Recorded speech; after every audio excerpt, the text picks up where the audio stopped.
everybody.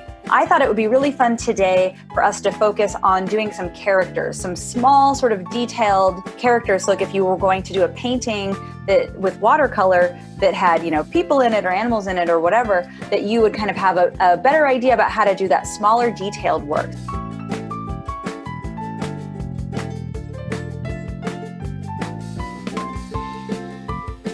First, we're going to go ahead and we're going to get our supplies all together. So just everybody make sure you have what you need. We're going to be using 2 or 3 small pieces of paper, or if you have one big sheet of paper today, you can do the characters on that.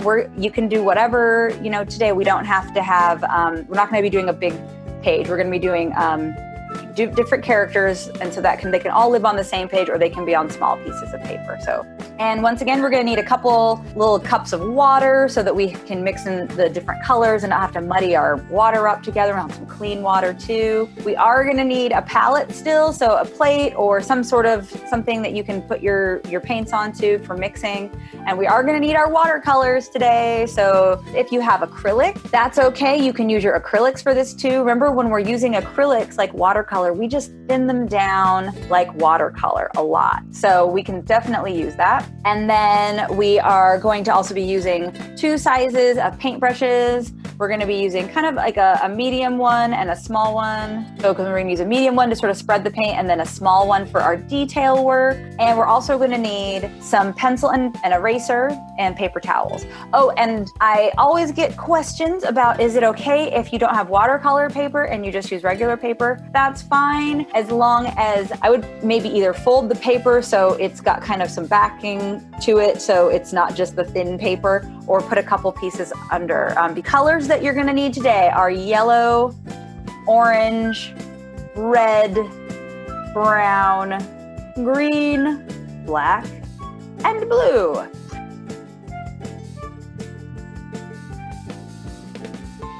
All right, for our banana shape, what I like to do is for all of the fruits, they all sort of have these bodies, right? And so whenever I'm doing a drawing, I always start with the bigger shapes first. I always start with that. So what I'm going to do for our banana, I'm going to start with this base shape here. And it's almost like a crescent moon shape, but instead of having a pointy end, they've got kind of these like soft ends. So this is what our banana kind of looks like. And then what I'm going to do is I am going to draw our arms, which the arms are just like 2 curved lines. 2 curved lines here and 2 curved lines here. And later I'm gonna erase out this line here, so you don't worry about that. When you're drawing over in a drawing, that's what it's called when you draw over. It's okay, because you can always go back and erase it. So I'm gonna do the same thing like I did for the arms with the legs. I'm just gonna draw 2 lines for each, just like that. So when we're doing our drawings, we start with our bigger shapes first, and then we're gonna get into the sort of medium shapes, and then we get into the details. So now I've got my basic shapes down. So what I'm gonna start doing is I'm gonna start getting into the details of my drawing. So for the top of my banana, I'm gonna draw a little line, 2 lines here, 1 across the top, 1 over here. And that is like the tip of the banana, like where it connects to the bunch. Then actually what I'm going to do is I'm going to draw a line that extends from that line in the stem, and it's going to go all the way down, and it's going to follow the curve of the banana. But I'm going to draw it really lightly because I don't want it to be such a strong line that it overpowers the drawing. So I'm going to draw it really light. So it just follows that line. And then at the end, I draw another little line, and that's kind of the stumpy part. See how that line is a lot lighter? So that's what I do when I do my drawings. The reason I usually draw my line work light is because I don't always want my line work to show when I watercolor my pictures. And I'll talk more about that later, but I just wanted to let you know that I'm drawing pretty dark so that you can all see it. So now what I'm gonna do is I'm gonna draw my hands, the fingers on the banana. They're just kind of like upside down W's, very like soft. You can draw really sharp fingers if you want. This is just how I sort of drew these. Like when we were drawing the feathers on our hawk the other day, they were kind of pointy. These are kind of rounded edged. And then now I'm gonna draw our shoes. Now when I was younger, I always wore Converse sneakers, but they have like that little rubber tip on them. So I'm gonna draw them like this. So I'm gonna draw a line at the bottom of the leg there, kind of like that's where the high top starts. And I just draw a line down, it's like the back of the shoe, and then a line going forward. And it's almost just like a little triangle. And then to get that little rubber tip of the shoe, I draw a little half circle, just like that. And then I draw a line underneath that connects it. And then I'm gonna draw one more line underneath that bottom line to give us that look of like the sole of a shoe. And then I'm gonna just draw a little loopy loop for some laces. So I'm gonna do that on the other foot too. So we have our bananas really coming together. Now for the face on my banana, it's pretty easy. So the eyes, they're just 2 ovals or 2 circles, whatever you wanna do. And then I just add a couple of dots in the middle for the pupils so that they're looking somewhere. And then the nose, I do a little backwards C. And then that smile is just a half circle that comes up with these sort of curved lines on the ends. It kind of makes it look like that there's some cheeks on the banana. And lastly, I always like to put some eyebrows. Eyebrows give extra expression. They help us be able to sort of make our character feel a certain way. So what I'm gonna do now is I'm gonna erase this line here where the body and the arm and the body and the leg sort of crossed over each other. So that's how we do the banana. The banana's pretty easy. I'm gonna leave the banana here so you can see. And now I'm gonna move on though to do the orange next.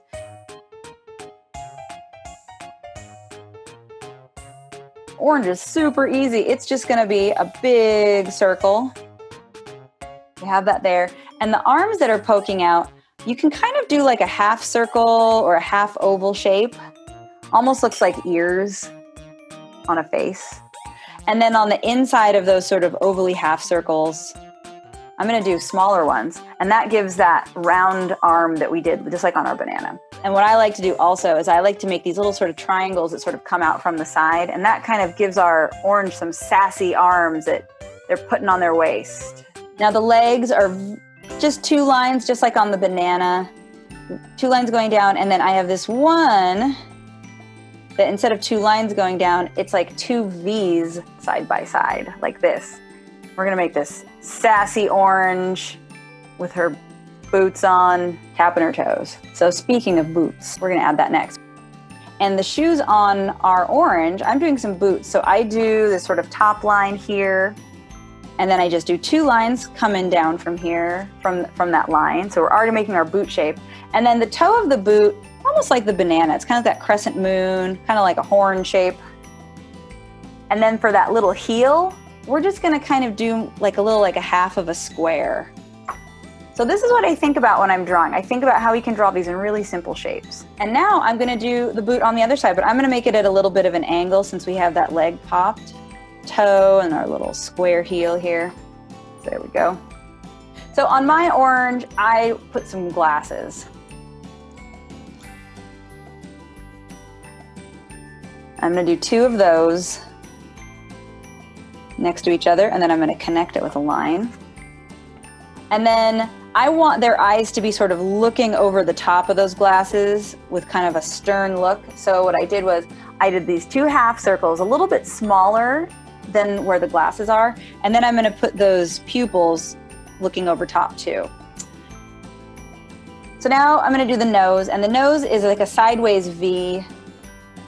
I got a pointy nose. And then I'm gonna make some eyebrows going down, some angry eyebrows, just 2 lines for those angry eyebrows. And then the mouth, what I like to do for the mouth on here is it's this sort of curved line just off to the side. So you really get the sense that this orange is angry or sassy about something. So this is a magical trick to make something look like it has lips on it. You take the line of the mouth and then you just draw like an M on the top of the line. And then you draw a half circle underneath. And now there's lips on an orange. And the last little detail on my oranges, you know how oranges have that bumpy texture? I'm gonna add some dots on the side of my orange. So this is how we did the orange.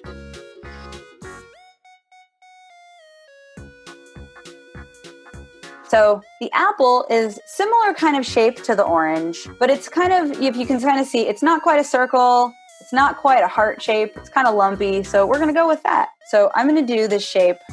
It's kind of almost like a C, the letter C. And connect it at the top. Doesn't have to be the exact size. I don't close it up at the bottom because I'm going to put some little bumpies at the bottom here. And you can see I drew an extra little line. I'll just erase that little line out because I don't know if I want that one. This one that's kind of crossed over. And I'm going to go ahead and put my arms in just like we did on the other ones. Arms and legs are all the same. So when you're looking at your fists, you look at the first thing that's on top here is the thumb. So that's the first thing you're going to draw. That's going to make it really easy to draw your fist. So, and then the top of that thumb, it connects down to your arm. So if you look at that first shape here, that is going to be the thing we're going to draw. I didn't close it up. I left it a little open. And then I'm going to do a few bumps coming out from behind that little thumb. I'm going to do that on the other side. So we have our hands. And now the feet on this is just kind of like a sideways U. And then I'm going to connect that leg down to the foot there. And I'm going to do the same on the other side. And I like to add some details for my apple, like a stem, which is really just a couple lines, kind of the arms, but then you cut it off at the top. And then the leaf, which is a curved line, and it points with a curved line there. And then I'm going to draw a line down the middle with some detailed little leaf veins. And now the expression on our apple is going to be a different one than the other. So we're going to do some closed eyes. So we're going to do little half circles for these really happy eyes.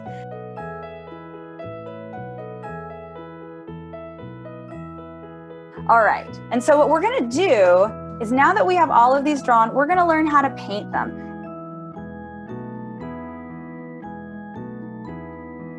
There's a couple different ways that we can actually paint with watercolor paint to achieve different looks.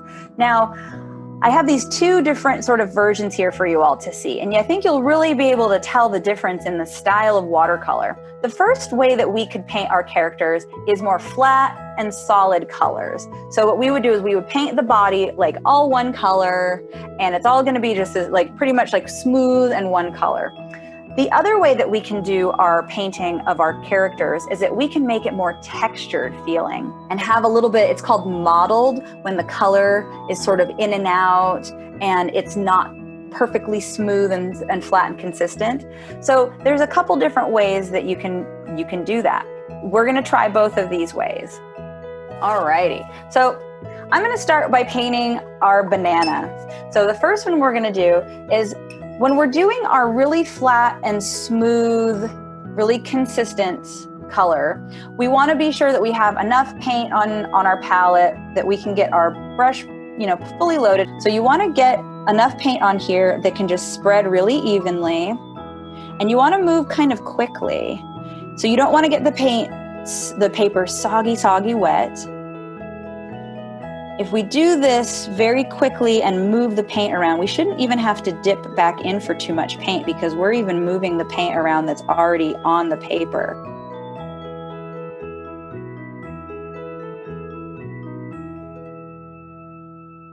And that's how I just did that pretty flat and pretty quick.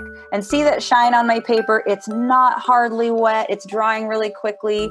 We did not want that to be soggy. We want it just to be that paint to just absorb right in and kind of stay. While that banana is drying, let's do the other one.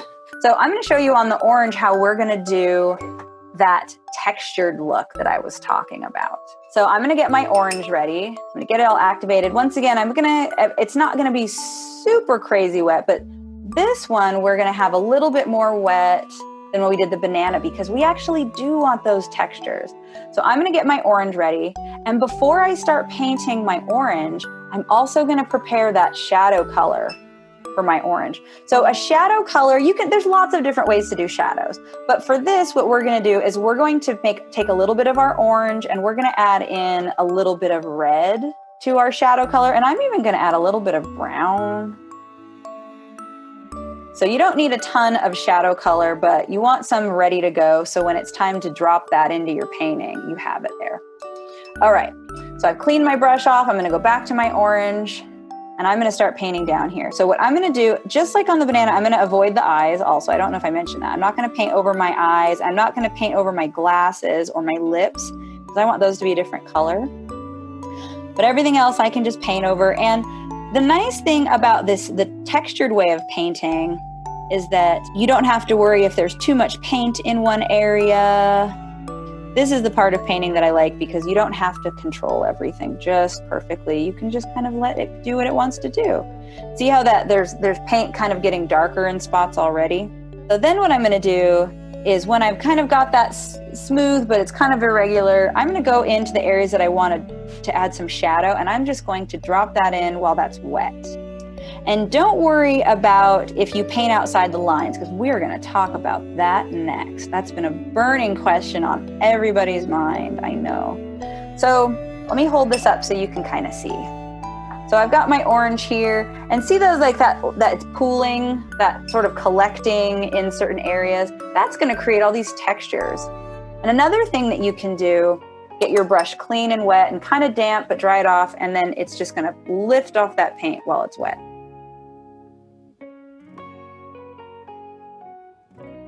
So we're gonna let our orange dry. While it's drying, I wanna show you how we can clean up our drawings. So on my apple here, I did this earlier, on this apple, I have some areas where, let me try and get it a little more visible. It's hard to get it that close. There's some areas where the red has gone over the line. What do you do when you have this messy painting like this? So this is what I do all the time. When you want to clean up your edges, you want to get your brush really nice and clean, and then you're going to want to get the excess water off, not too drippy wet, not too dry. And what you're going to do is you are going to find the area where there's the extra paint, and you're just going to take your brush and you are going to rub your brush over that area, kind of wake up that paint, and you'll see it start to lighten. And then you quickly dab it with your brush, and you can see then the paint starts to lift and come off on my paper towel here. So if you make any mistakes that go over the line with the red, wait till your painting dries, but then as soon as it's dry, lift up that paint. Some of your other paints might be okay, like if you painted it one day and then you came back and you cleaned up the edges the next day, that would probably be okay. But I try and clean up my edges pretty quick because once the paint starts to sit for a long time, it likes where it is. So it doesn't make it that easy to always lift it up. So you can see my paper towel here, it's collecting a little bit, it's lifting that up. So what you'll do is you're gonna go and you're gonna clean all of your edges up. You're gonna get off any paint that you don't want where it is. Okay, so we cleaned up our edges, but I do wanna show you how to do the shadow. So here's our banana. It needs some more color, I think. So what I'm gonna do is I'm going to mix up a shadow color for the banana. For my banana, I think I'm gonna make this banana look very ripe. So I'm gonna start with yellow for the shadow color, and then I'm going to add some brown, a little bit of black, maybe even a little bit of green to it. We're gonna get like a nice little shadow color for this banana here. And you're gonna mix this together, and then what you're gonna do is this is your dry flat one. This is not your wet on wet. This is gonna be your flat one that's dry. So what I do is I load up my brush and I actually just paint like a line here where the shadow's gonna be.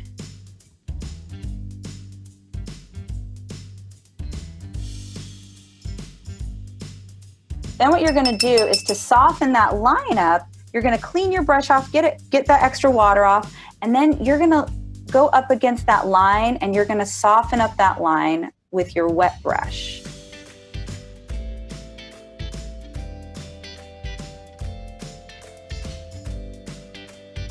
And then, like I said, you can even take your paper towel and you can dab some of that off on the edge. See how soft that looks? It's still kind of a harder edge, but it's still soft. So that's another way that you can do like a shadow on a character.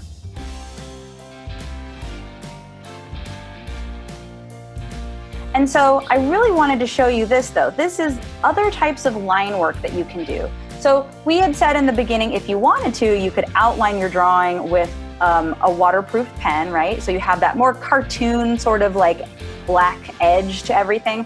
Well, there's lots of different ways to paint and show your line work when you're using watercolor. So here's a few other ways. Here we go. Here's an apple with, see that pen lined edge there? And set that off to the side here. But my banana, I want to show you what it would look like when I do my pencils. So there's lots of different kinds of pencils, and some are just like a regular pencil. This is a little tiny pencil that I stuck in, it's called a pencil extender, because I don't like to waste any pencils. And I use a mechanical pencil that clicks the lead in and out. So I'm going to show you how I would do some detail with my pencil here. So what I would do is I would go along the edge of, you know, any area that I want to outline those lines, to show those lines a little bit more. And I would just darken it up a little bit. And you can even see, even though I'm a little far away, you can see how that's starting to wake up the edges. And the nice thing I like about doing pencil is that, like I said when we were talking about this before, you can add some shadows in. So you can really add some extra dimension to your drawing super fast.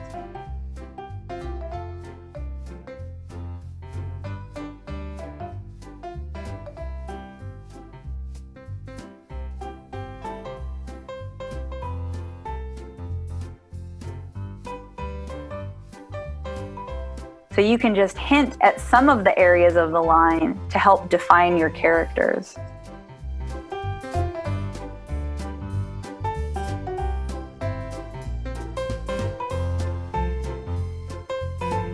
Now, if you like that video, make sure you hit the like button to help us grow the YouTube channel, and hit the subscribe button to make sure that you get notified for future videos. Thanks, and I'll see you next time.